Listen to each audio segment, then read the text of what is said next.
I had an old buddy I even went to Sunday school with, and I think we both got like a perfect attendance medals or whatever, the little pins. His name was Marvin Shoemaker. Anyway, Marv and I were good buddies in high school. We wrestled together, went to grade school together, even went and did a little hunting together, even though he wasn't much of a hunter. And I'm living in Las Vegas. I just gotten out of prison.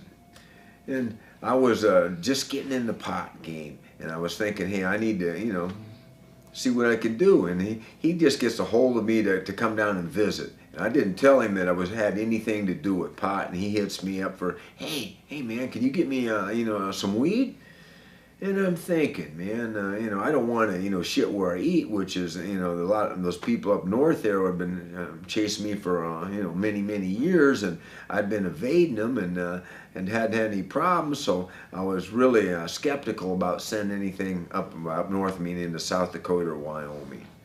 Anyway, he said, hey man, give me a hand. And I was analyzing him and thinking, hey, he was probably the toughest kid in the high school, man. He isn't married, he has no kids, he hadn't been arrested, he's clean, and well, give him a shot. I say I got, give him 25 pounds and I've got, a few $100s a pound in it. In transportation, I lose 5 or 6,000. It would take the shot, And the upswing was off the 20 pounds, I'll make 20 grand. So I'm average, I lose 5 or I make 20.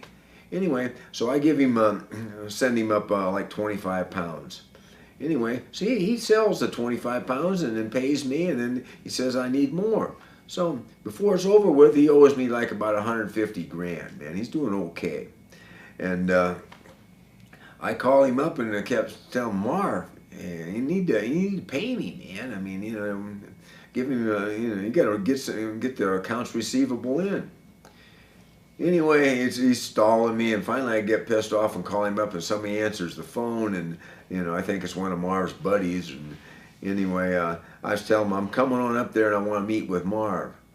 In the meantime, Marv, I didn't realize it, but he had an associate that was a convicted cook for meth. Marv had been calling up all these chemical companies from his house, trying to get the precursors to make meth. And he had an ongoing meth operation. I didn't realize this. If I would have known that, I would have cut him loose, and he could have paid me off any time. But I go up there to get my pot money. In the meantime, he's got some pot that he had around. He takes that from Wyoming, crosses the state line. He's got a tail on him because he'd met with some D agents earlier to sell him meth. Now they're throwing the pot in with the meth, and they're following him to one of his pot distributor's house. He drops the weed off the pot. Then he goes down and does a meth deal with the same D agents. He's trying to not to do 2 trips, but to do 1 trip, so that's why he combined the meth and the marijuana. And he owed me some money, and he's got money and drugs there at the same time, which is really insane. Anyway, they bust him with like 28 grand and 2 ounces of meth. Anyway, what can I say? He ends up folding quick, and he ends up getting like the next day. He's wearing a wire. I get into town, and I meet him in Deadwood, South Dakota. It's a cold day, man, cold. And in fact, when I'm listening to the tape with my lawyer, you can hear like the snow crunching below your boots as we're walking down the street. We go over to Kevin Costner's casino, the Midnight Star, sitting there eating a buffalo burger. Anyway, he hands me a bag. In the bag, there's like about 10 grand. Anyway, he was wearing a wire, and we're under surveillance. I put the 10 grand in my jacket. We walk outside to go to a hotel. We're walking up the main street there to a place called the Franklin Hotel. I'm looking out, I see a couple cops walking up, the uniformed cops, which I never worry about. I'm more for the undercover ones.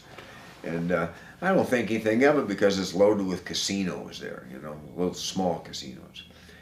About the time we get in front of the Franklin, man, all these people jump out, tackle us, man, handcuff me behind the back. I assume Marv too, because I couldn't see. I was face down. I know they had him for a while, and they asked me if I have any large sums of money on me after I stand up.